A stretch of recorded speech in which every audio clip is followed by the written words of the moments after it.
Who were the earliest European explorers of Greenland and America? Continent America was hidden from the rest of the world until the 15th century, and after its discovery it became a tidbit for the countries of Western Europe, which used it to expand their territories and strengthen their empires. But who discovered this lands? For a long time it was believed that the continent of America, or rather one of the islands surrounding it, was first discovered by the Spanish explorer Christopher Columbus on October 12, 1492, during an expedition in search of the west route to India. But that's not quite true. Let's go back a little bit to the past, namely to the year 950 in Norway.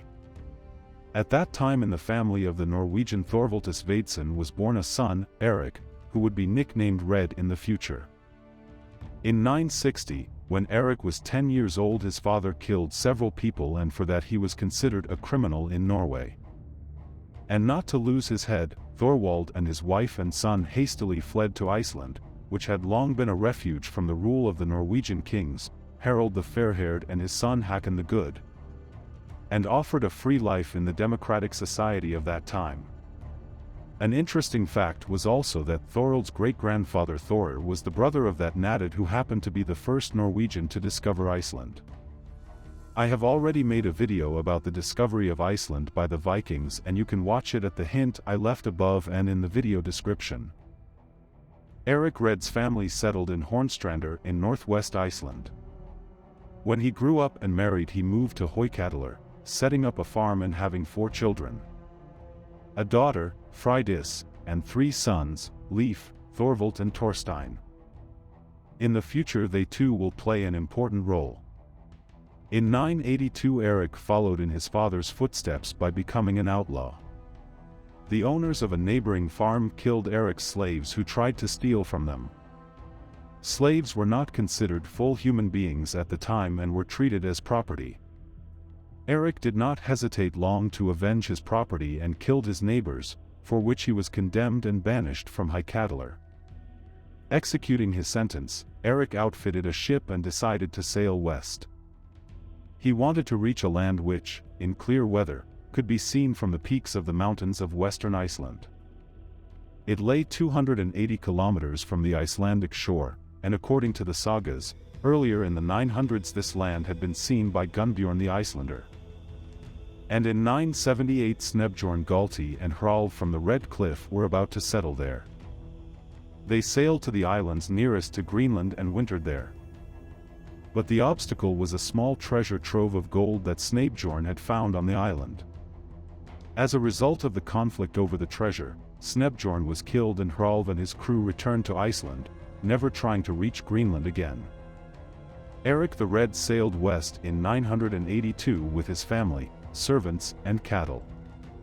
When he reached land, floating ice prevented him from disembarking and he was forced to skirt the southern extremity of the island and landed at a place near Julianhorn that was as similar to Icelandic land as possible.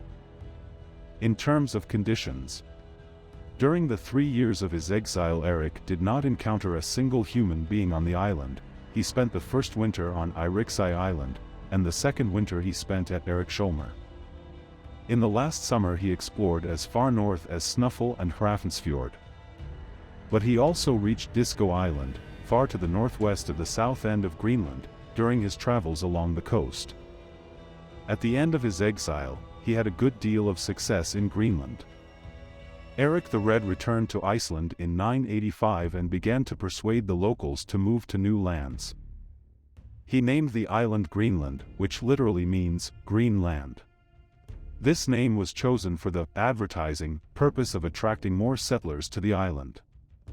He knew that to succeed in settling in Greenland he would need the support of as many people as possible, and his marketing skills proved successful as many people, especially Vikings living on poor lands in Iceland, and those who had survived the recent famine, believed that Greenland had great promise. Erik returned to Greenland in 985 with many colonists. Of the 25 ships that went to Greenland, 11 were lost at sea and only 14 arrived. The Icelanders established 2 colonies on the southwest coast, the East Settlement and the West Settlement. The east and west settlements, established on the southwest coast, proved to be the only two areas suitable for farming and supporting settler life. In the summer, when the weather was more favorable for travel, each settlement sent an army of men to hunt in Disco Bay beyond the Arctic Circle in search of food and other valuable goods such as seal meat, walrus bones and tusks, and stranded whales. In the East Settlement, Erik built a homestead near present-day Narsarsuaq where he ruled. He held the title of High Chief of Greenland and became both highly respected and wealthy. The settlement flourished, growing to a population of up to 5,000 inhabitants in a large area along the Eriksfjord and neighboring fjords. Groups of immigrants fleeing overcrowding in Iceland joined the original settlers. However, one group of immigrants who arrived in 1002 brought with them an epidemic that soon devastated the colony, starving many of its leading citizens, including Erik the Red. But let's go back a little earlier to 999. The initiative of the discoverer was taken by Erik's son Leif, who was about 29 years old at that time.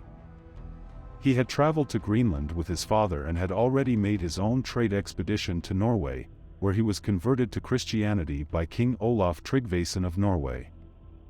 He also brought Christianity to Greenland. The people readily accepted Christ except for his father, who remained true to paganism. Also during that journey, Leif was nicknamed Lucky for saving a wrecked Icelander. When Leif returned home after his voyage, he met a Norwegian named Bjarni Herjolfsson in Greenland, who told him that he had seen the outlines of another land far to the west at sea. Leif became interested in this story and decided to explore the new land. Around the year 1000, Leif Erikson sailed west with a crew of 35 men in a ship bought from Bjarni. Leif followed Bjarni's route in reverse and landed first in a rocky and desolate place he called Helgeland. After traveling further out to sea, he landed at a wooded place he called Markland. After 2 more days at sea, he landed on an island to the north, and then returned to the mainland, passing a promontory on the north side. Then sailed west of that and landed in a green area with a mild climate and an abundant supply of salmon. As winter approached, he decided to set up camp and sent units out to explore the land. During one of these explorations, one Viking Turker discovered that the land was full of vines and grapes. So Leif named the land Vinland. There he and his team built a small settlement called Leifsbutter. According to the Icelandic sagas, in Vinland Leif and his crew came into contact with the Red Indians, unlike the Eskimos they encountered in Greenland, whom they called Skrollings, which meant scoundrels in the Scandinavian language. According to these sagas, the encounters with the Red natives were originally friendly with strong trade relations with no conflict. After wintering in Vinland, Leif returned to Greenland in the spring with a cargo of American grapes and wood and told the locals about Vinland. Also on his return to Greenland, Leif gave the ship to his brother Thorvald, who instead decided to go on to explore Vinland as part of a larger expedition of 160 men. Among the influential people who joined the expedition were Thorvald and Leif's older sister Freydis Eriksdottir and merchant Thorfinn Karlsefni and his wife Gudrid Thorbjarnardottir.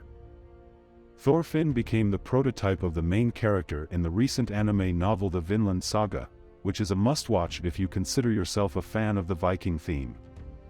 In 1004 or 1005, in 3 ships, the settlers sailed to Vinland, where they tried to establish a settlement. It is not known exactly where the settlement was, but it is theorized that it was not before the present state of Michigan, as the grapes described in the sagas do not grow to the north. Tensions with the Indians soon escalated.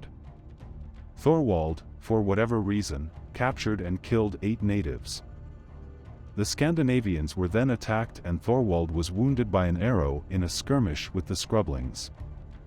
Thorvald's death is known for pulling an arrow out of his armpit. He poetically uttered the phrase, "We found a rich country around my innards and fat," after which he died. Because of these events, it is likely that the colonization of Vinland was not successful, and after a few years, the settlers had to leave Vinland and return to Greenland, one after the other. Leif the Lucky didn't travel to Vinland anymore and stayed in Greenland, where he most likely died. The first maps of Vinland, now America, were made according to the stories of Leif and his men, and the Erik the Redhead saga and the Greenlander saga were written. Perhaps Columbus himself was inspired by these stories before his voyage to the New World, but that's another story I'll tell in another video. I hope I was able to reliably tell you the story of the discovery of America, Vinland. If you liked it, do not hesitate to subscribe to the channel and give me your like. I appreciate it and thank you for watching.